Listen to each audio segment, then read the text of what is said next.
Good morning, ladies and gentlemen. Today we're going to talk about battle two between Pep Guardiola and Ancelotti. The first battle won by Ancelotti by far, and the link is below in the description.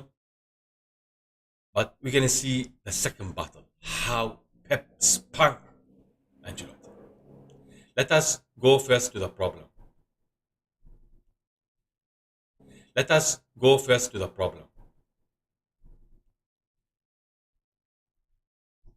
The first problem City have in the first match is, as you can see, that's the first match position.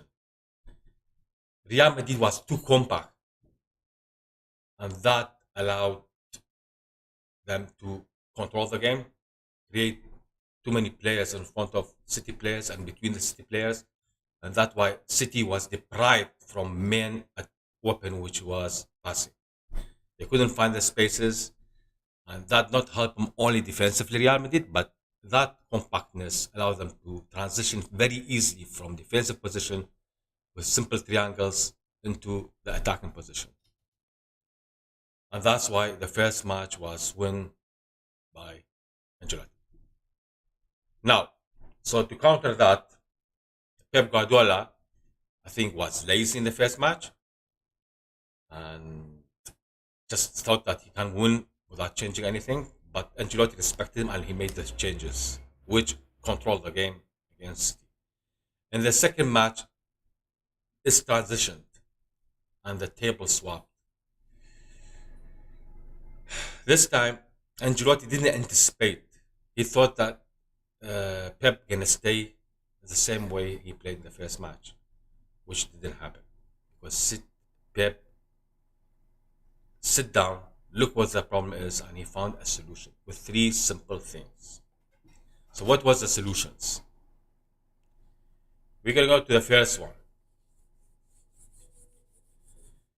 He used a scarecrow.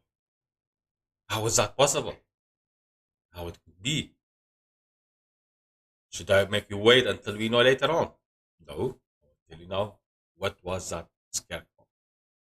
It was simply this player. In the first match, they controlled him. They were surrounding him. They deprived him from passes. And Pep was already know that the same thing gonna happen again. So what he said, okay, I give up. Let me use him instead in a way to allow other players to score. And that's what happened. He asked him to go all the time. When the ball is on the left, he go to the right and drag 2-3 players with him. So 2-3 players going to be out of that compact team of Real Madrid. Let us look closely how the team changed. You can see Haaland here. When the ball is in the right side, Haaland go there to the left and drag 2 players with him. And he asked De Bruyne to come and help the wingers every time. Why De Bruyne precisely? Because De Bruyne is the best passer you can ever have. He has the best crossing, best passing, best vision in the world at the moment. Or could be even in the last 20, 30 years, to be honest. He's just phenomenal. So he had the perfect partner for the winger. So Real Madrid players, 2-3 of them, most of the time were trying to be in the wing. So Real Madrid basically lose 6 players for those 3 players. That created separation between the lines. That created a chaos, and the result is we have spaces here, and Benzema is separated. As you can see here, they push them horizontally, and they push them as well vertically by going more attacking, which put Benzema alone.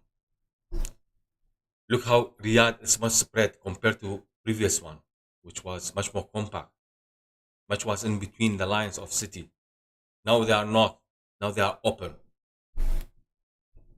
Look to that space which City love. That space is where City make all the passes there. They come here, they pass there. They come here, they pass here. Those 2 quarter spaces is what City lovely position. And suddenly it's there. It was never there in the first match. Now in this match it is there. Before Benzema is out. And you can see the result, how it changed in terms of XG. It was 0.87 in the first match for Real Madrid, 0.39 for City. Both were low, But City 1 is very low. I never seen City 0.319 before, ever. But look how it dropped after Pep made those changes. It dropped by half for Real Madrid, almost half. But for City, it 10 times more, 3.18. Impressive. It's simply impressive how simple 3 tweaks change the whole system. Now, let us look at it in much more detail. Okay. That's how City transitioned compared to the first match. They were having 2 defenders, now they come have 1, and they put another player in the mid because they wanted to win the middle battle. They wanted to win in a mission to win the second ball. So we're going to see how and why. Then Gundogan come beside De Bruyne, and they become suddenly 2 AMs, attacking midfielders. Then for sure, Gundogan going to go to attacking position, and De Bruyne going to go to the flanks.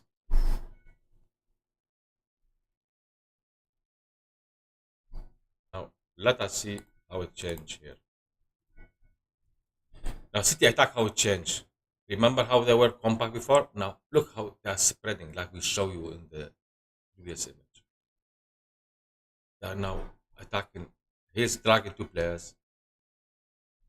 De Bruyne is coming to help. And the ball is there. He's going to that side. Even the other defender provide himself as well, which is Walker. He tried to be close by just in case, so he allowed De Bruyne to go inside. And for sure, Benzema becomes separated now, and the whole thing has become difficult for them to counter-attack because both wingers of Real Madrid now pulled back, and they have the 2 wing backs of City in front of them. So they find it difficult to counter-attack this way.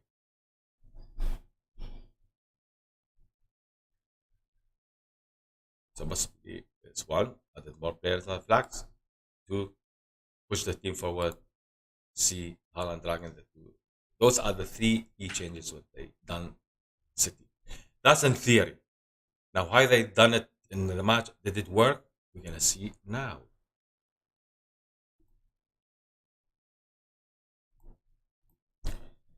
That's how it was. Real Madrid, how it compact. Look how they are compact now here. Look how they control the middle area. Look how only Rodri was in the middle. Look how De Bruyne and Gundogan was too close to those players, so they didn't need to stretch out. The team didn't need to defend us, Real Madrid, so they can stay compact. And the problem with this Rodri is that every time Real being closed down by City, sometimes they pass through the 3 triangles, but sometimes find it difficult through the triangles. So what they do is they send long ball, and once it's headed, it's gonna be headed in the middle. But because they have 6 players in the middle against 1 of City, they kept losing the second ball. And Pep's mission became to win that second goal at any price. So what City did is stretch them to the flanks, here and here, then push them as well. Look how that simple change of the flanks stretch the zone, which Real Madrid now need to defend. But by pushing them forward, the zone become even bigger. Look, compared to the red one before, look how it is now. That's how much space, almost 2-3 times than before. That resulted in Real Madrid being open because they needed to stretch wider and stretch even the other side as well, leaving lots of spaces for City to explore, and that's what happened during the match. They have to come back because City pushed pushed them back to their side and their half. They were much more forward than before, and the result that Benzema now is far away from the attacking midfielders or the wingers of Real Madrid as well. Now let us see how it happens again during the match. You can see straight away 2 wingers. The fullback can come. Rodri can come help. This is going to allow one of those players to go in that space. Look how Real Madrid defense already separated. Before we were compact, now they are like 2 lines and leaving gaps between them, leaving gaps here. Look Haaland, how much players are taking attention to him. And look how Haaland movement now created that space, which all those two players can run in, or one of them can join here, and Grealish or Gundogan in this case, and the other side can join there. Gundogan, by the way, sometimes when De Bruyne is far away, Gundogan can join in the flank. City are flexible. They have the main strategy, but there are small changes it can be if someone is not far away and someone is closer to the ball. Look to how they have more space now to shoot, options to cross, pass. Bernardo Silva run there. Suddenly they have more options. Now look at what I talk about the second ball. The ball is headed by Rodri, and when it headed, it's gonna be in that area. That's the range of the header, and you can see suddenly City putting players in that area to get the second ball. They didn't do that before in the first match. They were far away. They left the Real Madrid control the center and having more players. But football, it's about numbers. You put more players in certain area, they're gonna get the ball more. And that is led to an attack for City. Again, you can see the two wingers. And you can see Haaland now trying to take the defenders back, which leaves space, a huge space. That's criminal. In a semi-final, to allow players in the level of City to have those spaces is criminal, in my opinion. But that's a result of a chaos. Again, look at Real Madrid. Look how City is surrounding them. Look how 3 players surrounding Haaland. The reason why they surround them is they want to take the second ball. So every time Real Madrid try to tackle the ball, they have players around them to keep the ball and keep them in the corner of like it's a boxing match. They want to keep them in that corner and they want to keep them punching 1, 2, 3, 4 until they fall down. And that's what happened to Real Madrid. Look Real Madrid positioning. Look how City is surrounding them. Again here. Look the positioning of Real Madrid. 7 against 5. Look to the spaces here. For player number 2 to run here. Again, that's how Real Madrid is stretched. Look how stretched. They were compact. I showed you in the first image. Now look how they are stretched. Because they have 2 players in the side here. And Stone can pass it here, can pass it there. And look how they are surrounding the player to get the second ball. Every time Real cut the ball here, they be surrounded again. It's like a circle. And look to the space they left for City to pass. That's criminal again. Allowing City that space, no pressure. And look, he can pass it here, he can pass it here, he has all the time. It's just crazy. Here, the shooting, that's one difference. What happened here from the previous match. Look how Real Madrid are spread still. But look how City are committing players. And look, still they keep that circle around Real Madrid. Look, you have 4 players against 3. That didn't happen in the first match. Look at the first match. They are compact. There were more Real Madrid box than City players. This completely changed here. And as I said, it's all about numbers. You put more players in dangerous position, they're gonna get the ball, and they're gonna can't score. Look here. Again, the circle surrounding the mid. But look, the possibility of passing. There are 4 City players against 4 Real Madrid. Real Madrid is exposed. And that's a goal. You can see here, Stone sometimes go there, and Walker sometimes go there, which free De Bruyne. And it freed Bernardo Silva to run to this direction to get the goal. Look, it's still the circle around them. And he ran to the space. He see it. There is somebody can read the game better than De Bruyne, and they score. Now look how they did in the counter attack, which was weapon of Real Madrid against all the other teams. But look what they did here.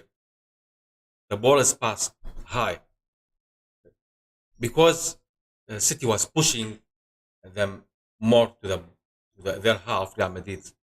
That resulted City lines were close to each other. So when City have to run to defend a counter attack, the middle was not far away. Look how their close is. The middle are running. And look, it's about numbers. They become suddenly more players in the defense and easily dispossessed by Grealish this time. Again, see the lines, how they are far away stretched. Real Madrid have to respond. They need to be stretching wide. That creates spaces, and that's the Akanji can run, Gundogan can run, then that space, empty space, gap between the players. And that's what happened during all the match.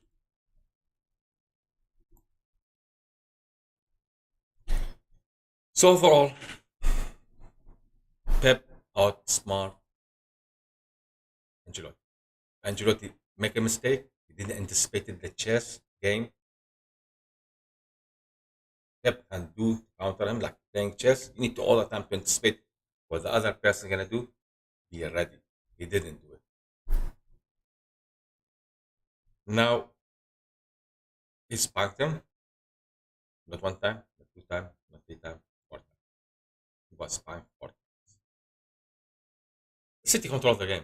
There was only one rightful winner in this match. Now about the Inter, the only advantage Inter have is Inter played the same system Real Madrid played in the first match. It's an Italian way how to defend, how to be compact. And City struggled. The only reason City win is because Real they split, they divided, they fall in the trap Pep put for them. Now City showed his card. So now Inter manager knows how City can approach this game. Will he allow it, that collapse and that chaos, to control his defense and his defense and the players spread like Pep want?